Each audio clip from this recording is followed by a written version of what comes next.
कार्यक्रम शुभारंभ होने की ओर 4 बज गया है और मेरा सभी हमारे कंपनी के साथ जो एसोसिएट्स हैं उन सभी से आग्रह है कि गेट को क्लोज कर दिया जाए। हर चीज नसीब से मिला करती है और हर चीज हर व्यक्ति के नसीब में नहीं होती।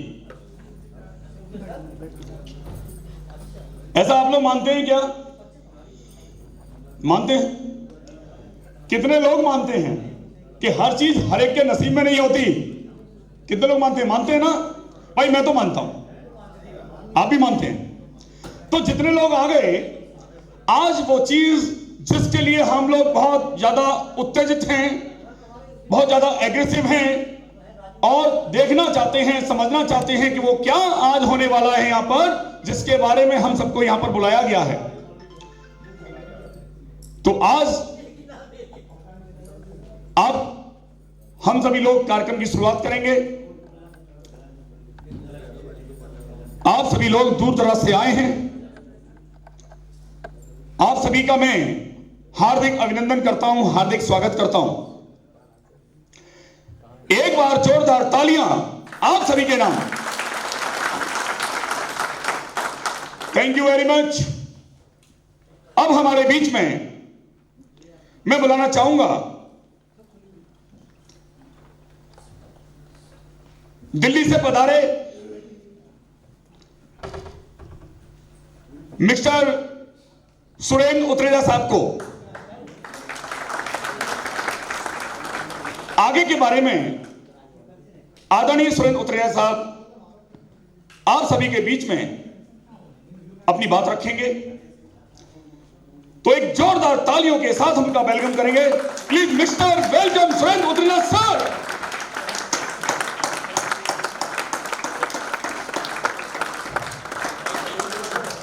एक जोरदार तालियों के साथ अपने अपने स्थान पर खड़े होकर एक जोरदार वेलकम, बार welcome mister Surendra Utreja sir.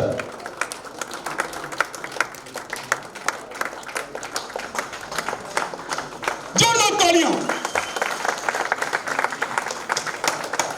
Great personality, kabaddi expert mister Surendra Utreja sir.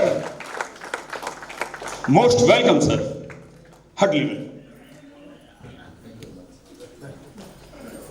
सभी लोगों से एक दरख्वास्त मेरी, प्लीज जब तक यहां पर सर बोलेंगे कोई भी अपनी सीट से ना उठे, मोबाइल स्विच ऑफ कर लें और फुली कंसंट्रेशन के साथ सर की बातों को ध्यान से सुनें। Thank you very much. Please. नमस्कार, राधे राधे। देखिए, हम जब वृंदावन से आएंगे तो ये समझ लीजिए कि आपको वृंदावन ले जाएंगे। चाहे हम दुनिया के किसी भी कोने में बैठे हों, आपको वृंदावन की जरूर याद दिलाएंगे। सबसे पहले मैं आपको ये बताना चाहूँगा कि मेरा आगरा यहाँ आने का उद्देश्य क्या था, हम क्या करने जा रहे हैं, क्यों हम लोग बैठे हुए हैं, क्या हम बात करना चाह रहे हैं। देखिए, सुनील जी के माध्यम से जो आज ये प्लेटफॉर्म मिला जिसपे हम सब लोग जो इकट्ठा हो रहे हैं, इसमें सबसे बड़ा उद्देश्य हमारा एक ही है कि हम कुछ बड़ा करने जा रहे हैं। ऐसा बड़ा करने जा रहे हैं जिसमें पूरा इतिहास रचा जाएगा, जिसकी शुरुआत आगरा से हो रही है। ये पूरे ऑल ओवर इंडिया में कार्यक्रम शुरुआत होगा और ए फॉर आगरा, इसलिए ए से शुरुआत करी है, जेड तक मेरे को जाना है, इसलिए आगरा से शुरुआत करी है, क्योंकि शुरुआत में जो चीज होती है वही उसका अंत होता है। अच्छी शुरुआत करने के लिए अच्छे शहर, अच्छे जगह, और इसलिए आगरा को चुना गया। ये आगरा एक ऐसी जगह है, ऐतिहासिक जगह है, जहां पर कभी भी किसी ने कोई कार्यक्रम को शुरू किया होगा तो कभी पीछे मुड़ के नहीं देखा, आगे बढ़ता ही चला गया। क्योंकि आगरा का प्यार, आगरा का दुलार, आगरा के साथ जुड़ करके लोगों का जोड़ के आगे चलना एक बहुत बड़ी बात है। यहां मैं आपको ये बताना चाहता हूं कि प्रॉपर्टी शो के माध्यम से कैसे लाखों करोड़ों अरबों रुपए कमाए जा सकते हैं, कैसे एक ड्राइवर जो गाड़ी चलाता है कितने छोटे से समय के अंदर गाड़ी का मालिक बन जाता है और गाड़ी का शोरूम तक खरीद लेता है। सिर्फ एक रियल एस्टेट के अंदर ही एक ऐसी चीज है जो दुनिया में किसी भी आदमी को कोई भी सपना दिखती है तो पूरा करने के लिए सबसे कम समय होता है, वो पूरा कर सकता है। आप किसी भी गाड़ी को खरीदना चाहते हैं, आप सोचिए कि आपको एक गाड़ी चाहिए, उसके पीछे दौड़िए, उसको दिन रात सोचिए, आपको गाड़ी मिलेगी मिलेगी मिलेगी, 100% मिलेगी और बहुत जल्दी मिलेगी। आप अगर चाहते हैं कि आपके बच्चों को हायर एजुकेशन मिले, उसको फॉरेन कंट्री में भेजना पड़े और वो वहां पर जाके पढ़ के आए, वो पढ़ेगा बच्चा, क्योंकि आपके पास एक रियल एस्टेट का बिजनेस है जहां पर कोई भी चीज को आप समझेंगे, सोचेंगे, वो आपको मिलेगा। मैं उसका खड़ा सबूत हूं यहां पर। आज मैं अगर प्रॉपर्टी एक्सपर्ट हूं, अलग अलग शहरों में जाके प्रोग्राम करता हूं, दिशा टीवी पे प्रोग्राम आता है, भूमि इंटरनेशनल का डेवलपर भी मैं कहलाता हूं और 17 प्रोजेक्ट मैंने वृंदावन में डिलीवर करे हैं और 5 स्टेटों के अंदर काम कर रहा हूं। तो मैं कोई अपनी एजुकेशन के बेसिस पे यहां तक नहीं पहुंचा हूं। मैं सिर्फ आपकी तरह ही एक चेयर में बैठ करके सेमिनार को देखता हूं, समझा हूं और एक सोच बनाई है कि जिसको मैं देख रहा हूं मुझे इसकी कॉपी करनी है, मुझे ऐसा सोचना है। मैं रियल एस्टेट से नहीं था, फिर भी मैं रियल एस्टेट में आकर के रियल एस्टेट की उन ऊंचाइयों को छुआ जिसके पीछे मैंने जो सपने देखे उसको पाया। मैंने ऐसी सोच बनाई मेरे को, मैंने अपने आप को बदला, मैंने अपने आप को अपने सपनों के अनुसार बदला। आज मेरी बेटी ऑस्ट्रेलिया पढ़ती है, मैंने कभी सोचा भी नहीं था कि मेरी बेटी ऑस्ट्रेलिया जाएगी। मैंने अपना बच्चों को ऑस्ट्रेलिया में फॉरेन कंट्री में पढ़ाने का जो सपना था वो पूरा किया। आज मेरे पास बड़े बड़े प्रोजेक्ट हैं। मैं पहले रियल एस्टेट की सेल्स देखता था, आज मैं डेवलपर बाद में बना। पहले मैंने सेल्स करी, सेल्स करने का क्या तरीका देखा कि लोग क्या सेल्स करते हैं, मुझे क्या करना है, मुझे अपने तरीके से अपनी चीज़ों को देखना है, मुझे समझना है कि कौन सा बड़ा आदमी सेल्स को किस तरीके से करता है, क्या मैं उसको कर सकता हूं कि नहीं कर सकता। मैंने करने की कोशिश करी और मैंने उसको पाया। एक 15 साल के अंदर ही रियल एस्टेट का कैरियर को मैंने उस मकाम तक पहुंचाया जहां तक मैं जो भी सपना देखता था उसको पूरा करने की सोची और उसको पाया। आज से ठीक 6 महीने पहले मेरा एक प्रॉपर्टी शो का दिशा चैनल पे प्रोग्राम आता था। मुझे महसूस हुआ कि मेरे को मीडिया की जरूरत पड़ सकती है, मैं दिशा चैनल का कैसे मालिक बन सकता हूं, क्यों ना मैं दिशा चैनल को ले लूं। उसके रात दिन मैंने सपने देखने शुरू करे। जब भी मैं शूटिंग के लिए जाता था तो वहां के जितने सीईओ थे और जो लोग थे उनसे काम करते थे, उनसे डिस्कस करते थे। ठीक इस दिवाली वाले दिन मैंने उनसे मीटिंग करी, उनके शेयर्स मैंने परचेज कर लिए। 51% का शेयर का मैं होल्डर हो गया वहां पर। ये सारी चीजें कहां से आई? रियल एस्टेट से आई। रियल एस्टेट से ही सपने देखने शुरू किए और उसको भागा, उसके पीछे, उसको दौड़ा, उसको पाया और ये सब रियल एस्टेट से ही हुआ। रियल एस्टेट में एंट्री कहां से हुई? रियल एस्टेट में एंट्री ये हुई कि मेरी एक फाइनेंस कंपनी हुआ करती थी। हम लोग स्कूटर, मोटरसाइकिल, कार फाइनेंस किया करते थे। जब हम ये गाड़ियां फाइनेंस किया करते थे तो हमें थोड़ा सा डर लगता था और अपने आप से एक क्वेश्चन आता था कि क्या हम ब्याज का काम करते हैं? ब्याज वाला काम होता है। चाहे वो रियल एस्टेट के अलावा जो फाइनेंस कंपनी थी वो कंपनी थी, प्रॉपर कंपनी से काम किया करती थी, फिर भी महसूस होता था कि ये काम नहीं है। मेरे मौसी का लड़का रियल एस्टेट का बिजनेस किया करता था। मैं शाम को पार्ट टाइम उसके पास जा करके 1 घंटे 2 घंटे बैठता था। तो मैंने उसको देख करके देखा कि ये किस तरीके से पैसा कमाते हैं। सुबह आते हैं 8 बजे, अपना चेयर पे बैठते हैं, अखबार पढ़ते हैं, उसके अलावा 1-2 डील करते हैं और बहुत अच्छा हैंडसम अमाउंट ले जाते हैं। और बाकी सारी दुनिया इतनी मेहनत कर रही है, कुछ नहीं पा पा रही है। लेकिन रियल एस्टेट के अंदर एक अपॉर्चुनिटी है, क्योंकि रोटी, कपड़ा और मकान, 3 चीज़ों की ज़रूरत हमेशा ज़िंदगी में रहती है। और मकान की जो ज़रूरत है ये कभी ख़त्म नहीं हो सकती है। आपको मकान चाहिए, आपके बच्चे हो जाएंगे, 3 बच्चे हैं तो 3 मकान चाहिए, उनके 6 बच्चे हो जाएंगे तो उनके 6 मकान चाहिए। तो मकान जितने भी होते हैं हमेशा छोटे बढ़ते रहते हैं। जो 2 BHK में रह रहा होता है उसको कुछ ही टाइम बाद 3 BHK की जरूरत पड़ती है, 3 BHK वाले को 4 BHK की जरूरत पड़ती है, उसके बाद वो विला लेता है। इस तरह से धीरे धीरे जैसे फैमिली एक्सपेंड होती है इस तरह से उसको मकान का साइज भी बढ़ता चला जाता है। तो रियल एस्टेट का एक ऐसा काम है जिसको कभी भी अंत नहीं है, कभी भी खत्म नहीं हो सकता। कोई भी अपना सपना देखे वो पूरा किया जा सकता है, बशर्ते और सिर्फ ये है कि एक मन में सोच रखी जाए कि मुझे ये सब काम करना है। मैं जब रियल एस्टेट का काम स्टार्ट किया तो एक पहले सेल्स ही किया करता था। सेल्स को करते करते मेरे पास जब 4 पैसे अच्छे जुड़ने लगे तो मैंने बिल्डर फ्लोर्स बनाने स्टार्ट करे और एक डेवलपर बनने का सपना देखा। सपना कहाँ से देखा कि मेरे स्कूल में जो मेरा दोस्त एक आज ओजोन में अलीगढ़ के नाम से टाउन सिटी है उसकी, परवीन मंगला नाम है। मैं कहीं पर बैठ कर के टीवी में उसका प्रोग्राम देख रहा था। मैंने देखा परवीन मंगला का एक प्रोग्राम टीवी पे आ रहा है और ये मेरे साथ पढ़ता था। मैं उस प्रोग्राम को जब देखा तो मैंने जाकर के अपने उस फ्रेंड को फ़ोन किया कई साल बाद कि परवीन, मैंने तुम्हारा ये प्रोग्राम देखा, मुझे बहुत अच्छा लगा, मैं तुमसे मिलना चाहता हूँ। उसने मुझे 3 दिन बाद का टाइम दिया, जबकि मैं उसका स्कूल फ्रेंड था। 3 दिन बाद मैं बड़ा उत्सुक रहा कि मेरे को ये पूछना है, ये पूछना है, ये बात करनी है, ऐसे करनी है, कि वो मेरे साथ ही पढ़ता हुआ आदमी कैसे मेरे से इतनी स्पीड से आगे बढ़ता बढ़ता कैसे पहुंच गया, मैं उसको जानना चाहता हूं, ताकि मैं उस तक पहुंच सकूं, कोशिश कर सकूं। ऐसे कोई चीज़ नहीं है जो मैं सोच लूं और वो कर ना सकूं। जब वो कर सकता है तो मैं भी कर सकता हूं। एक सोच बनाने वाली बात करी और मैं इसको सोच से आगे बढ़ा और मैं उससे जाके मिला। तो उसका भी उसने बोला कि मैं पहले बिल्डर फ्लोर बनाया करता, जैसे आपने काम शुरू किया है, और मेरे पास जब कुछ पैसे हुए तो मैंने ये देखा कि अपने बड़े शहर के अंदर काम करना थोड़ा सा मुश्किल है, क्योंकि यहाँ पर बड़ा बनने के लिए बहुत ज़्यादा पैसे चाहिए। यही सोच करके मैं अलीगढ़ चला गया, उसने बोला, और अलीगढ़ में जा करके 25 एकड़ की टाउनशिप बनाई, और आज उसके बहुत टाउनशिप के अंदर बहुत ज़्यादा अच्छी वाइबिलिटी है, बहुत अच्छा काम कर रहा है, बहुत अच्छा उसका नाम है। उससे मैं इतना इंस्पायर हुआ कि मैंने जब उसका टीवी प्रोग्राम देखा तो उसका एक लड़की इंटरव्यू ले रही थी, उसको गाड़ी में बिठाया, उसके बाद उसने जा कर के नैनीताल, देहरादून में प्रोजेक्ट था, उसने वो जाके प्रोजेक्ट भी दिखाया। तो मेरे माइंड में एक पिक्चर छप गई, एक ऐसी पिक्चर छप गई कि जब he can do, why not you. जब ये कर सकता है तो मैं क्यों नहीं कर सकता। मैंने एक प्रण लिया कि मुझे भी रियल एस्टेट का काम इस तरीके से करना है कि इस लेवल तक पहुंचना है। स्टार्ट कहाँ से किया? सेल परचेज से। उससे भी पहले कहाँ से? रेंटेड से, क्योंकि मेरे को सेल परचेज की नॉलेज ही नहीं थी। तो मेरे को बस ये बताया गया कि आप रेंट का काम करो, ये 5 मकान किराए पे चढ़ाने हैं, ये 5 आदमी के नंबर लिखो, ये लेना चाहते हैं किराए पे, और ये 5 आदमी के 7 आदमी हैं जो देना चाहते हैं, इन्हीं से काम करो। बस उन्हीं 5 लोगों को बोला कि आप आइए, मकान किराए पे दिलाते हैं, मकान किराए पे दिलाते हैं, मकान किराए पे दे जाते हैं।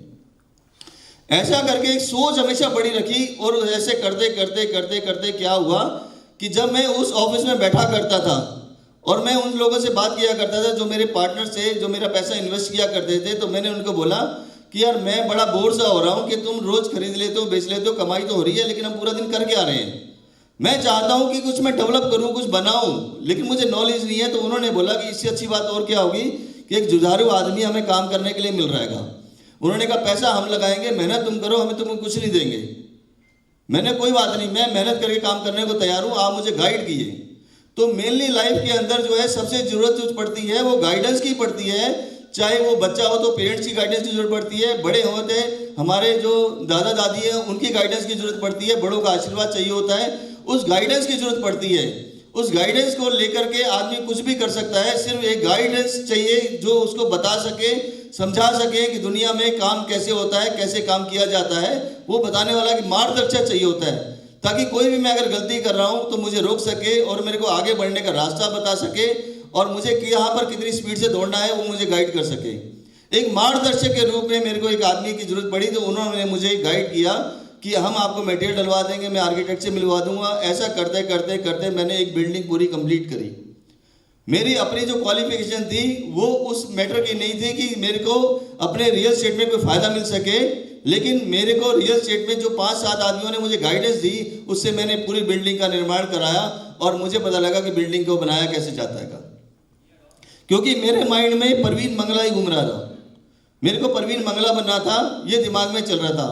उसके बाद मेरे को ये था कि परवीन मंगला बनने के बाद ही मुझे सोचना है कि ओमेक्स क्या करता है, डीएलएफ क्या करता है, सन सिटी क्या करता है, और काम क्या करते हैं। तो मैं अपने पैसों को लेकर के वृंदावन आ गया। वृंदावन में आकर के मैंने काम स्टार्ट करे अपने, और मैंने वहाँ पर अपने बिजनेस को स्टार्ट किया, और वहाँ पर अपना 17 प्रोजेक्टों को डिलीवर किया। और जो मैंने सपना देखा था परवीन मंगला बनने का, परवीन मंगला तो बना, फिर उसके साथ सन सिटी के पार्टनर भी बन गया मैं।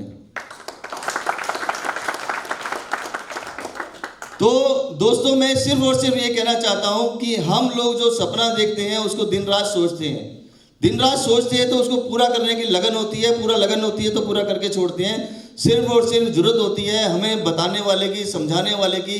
कला आप में भी वही है, मेरे में भी वही है, सिर्फ थोड़ी सी आग लगाने वाली बात है कि आग ने आपको आग लगा करके दुनिया को रोशनी देनी है। हमने यही काम करना है। हमने आज हम जो यहाँ पर खड़े हैं, यहाँ पर आए हैं, यहाँ पर आपको रियल एस्टेट से कैसे पैसे कमाया जा सकता है, एक सच्चे इंसान बन करके उसके ऊपर हम लोग डिस्कशन करना चाह रहे हैं। उसमें बताना चाह रहे हैं कि किस तरीके से हम लाखों लोगों को एक साथ, एक परिवार में, एक बिजनेस क्लब बना के जोड़ेंगे और इस बिजनेस क्लब को लेकर के हम किसी भी प्रोजेक्टों में काम करेंगे तो उसकी एक्सपर्टीज होगी, क्योंकि इंडिया के अंदर रियल एस्टेट का इतना बड़ा फ्यूचर है, क्योंकि यहाँ पर काम करने वाले जो लोग हैं उनको ज्ञानों और नॉलेज और समझाने वालों की कमी है। हर आदमी करना चाहता है, लेकिन कैसे करना है, कहाँ से करना है, क्यों नहीं कर पा रहा, उसके ऊपर एनालिसिस करना जो है वो नहीं हो पाता। इसके पीछे मैंने खूब सारी रिसर्च करने के बाद अपना जीवन जो है इस काम में लगाने के लिए और बहुत बड़ी टीम बनाने के लिए किया, ना कि पैसा कमाने के लिए। पैसा कमाना होता तो मैं रियल एस्टेट का काम करके बीइंग ए डेवलपर मैं अपना काम कर रहा था और भी प्रोजेक्ट करता रहा। और मेरे पास IAS IPS सब तरह की लॉबी है जो पैसा भी लगाती है, काम भी कर सकती है और सारी चीज़ों कर सकती है। उसके बावजूद भी मेरे को ये है कि मैं जिस स्टेज से गुजरा हूँ और मैंने एक जो सीखा है उस सीख को लेकर के पूरे इंडिया में उसको फैलाया जाए। इसके लिए मैंने सबसे पहले एक सोच बनाई कि मेरे पास एक ऐसी टीम चाहिए जो टीम मेरे पास इस तरह की हो कि पूरे इंडिया के जो बेस्ट से बेस्ट लोग हैं मेरी टीम के अंदर होने चाहिए, ताकि वो हमें एडवाइस दे सके, हमें बता सकें। क्योंकि मेरा जो एक्सपीरियंस है वो मेरा है, मेरे एक्सपीरियंस के साथ मुझे 15 एक्सपीरियंस और भी लेने हैं, जो 16 एक्सपीरियंस मिलकर के पूरे इंडिया में उस तरह की टीम बनाएंगे कि हमारे पास लोग आएंगे और जो ये कहेंगे कि मेरे पास मैं बनाना चाहता हूँ, मेरे पास ये पैसा है। क्योंकि पैसा बहुत लोगों के पास है, लेकिन उस पैसे को बढ़ाना कैसे है, कमाना कैसे है, उसको लगाना कैसे है, उसकी ज़रूरत को पूरा करने के लिए हम लोगों ने एक बहुत बड़ी टीम बनाई है, जिस टीम के माध्यम से हम पूरे इंडिया में काम करने जा रहे हैं। उस टीम का काम क्या है कि हमने एक ऐसी टीम का गठन किया है जिस टीम के अंदर वो लैंड को परचेज कराएंगे, लैंड को दिलवाएंगे। और लैंड हमने जो हमारे इन्वेस्टर हैं उनको हमने एक लैंड का पैस दिलवाया और उसके बाद दूसरी टीम काम करती है उसके ऊपर अप्रूवल कराने के लिए ऊपर। तीसरी टीम काम करती है कि उसको बनाना क्या है और क्या थीम देनी है, उसको मार्केट में डिमांड क्या है और रिसर्च क्या है और किस तरह के पेमेंट प्लान होने चाहिए, किस तरह की चीज़ होनी चाहिए, एक वो टीम है। और एक बहुत बड़ी टीम जो आप भी उसका हिस्सा बनने जा रहे हैं वो है एक सेल्स की टीम, जिसमें 1 लाख फैमिली के मेंबर जुड़ेंगे। आप सब हमारे एक फैमिली के मेंबर बनने जा रहे हैं। 1 लाख आदमी उसमें हम जोड़ेंगे और जिसके पास 1 लाख आदमी हो पूरे इंडिया के अंदर, वो कोई भी प्रोजेक्ट को किसी भी लेके आ जाएंगे तो 5 दिन में हम एकदम बेच करके उसको पैसा दे देंगे ये लोग। क्योंकि हमने फर्स्ट डे से उस पर काम किया हुआ है कि ज़मीन को खरीदवाई भी हमने है, उसकी एक एक चीज़ के बारे में हमें पता है, अप्रूवल हमने करा रखे हैं तो हमें उसके बारे में पता है, उसकी डिमांड क्या है वो हमें पता है। उस डेवलपर से, जिस इन्वेस्टर से हमने उसका पैसा लगाया है, उससे हमने मैक्सिमम पैसे लेकर के अपनी 1 लाख टीम के लोगों के बीच में बांटना है कि ये हमने इस प्रोजेक्ट की जो इनकम करी है इस इनकम को हम सब जगह बांटना चाह रहे हैं। मैं ऐसा नहीं है कि जो सेल्स करके आपको इनकम देना चाह रहा हूँ, मैं चाह रहा हूँ कि जब हमने ज़मीन खरीदी है उसमें जो इनकम हो रही है वो भी आपका पॉकेट में आएगी। उसके बाद जो अप्रूवल कराया है उसके लाइसेंस काम कराया जाए, उसके अलावा जो सेल्स कराई जा रही है, उसकी जो कंपनियों का गठन किया जा रहा है, उसके में भी जो इनकम आ रही है वो सब इनकम जो है हमारे इस पूरे परिवार में जुड़ेगी जा करके। और इस परिवार का कोई भी मेंबर जो है ना छोटा है ना बड़ा है, हर आदमी अपना काम कर रहा है, अपना कंट्रीब्यूशन कर रहेगा। और यहाँ पर उन लोगों के साथ भी जोड़ा जाएगा जो लोग हमारे साथ जुड़े हुए हैं, और अगर वो काम कर रहे हैं तो उसको काम करना कैसे है, उसकी ट्रेनिंग कैसे करानी है। तो बारी बारी मैं सबको यहाँ पर स्टेज पे बुलाऊंगा, वो बताएंगे कि उस टीम से जो एक प्रॉपर्टी का शो है उससे कैसे जुड़े हुए हैं और कैसे कैसे एक्सपर्ट लोग हैं, कहाँ से आए हैं। और वो खुद ही आप जान जाएंगे कि ये जो इतना बड़ा कंसोर्शियम बन गया है और जिसमें और भी लोग जुड़ने जा रहे हैं, वो कितना बड़ा एक बहुत बड़ा प्रोग्राम करने जा रहे हैं, जिससे बहुत ही जल्दी एक रियल एस्टेट के अंदर बहुत बड़ा बूम और बहुत बड़ा बदलाव आने वाला है।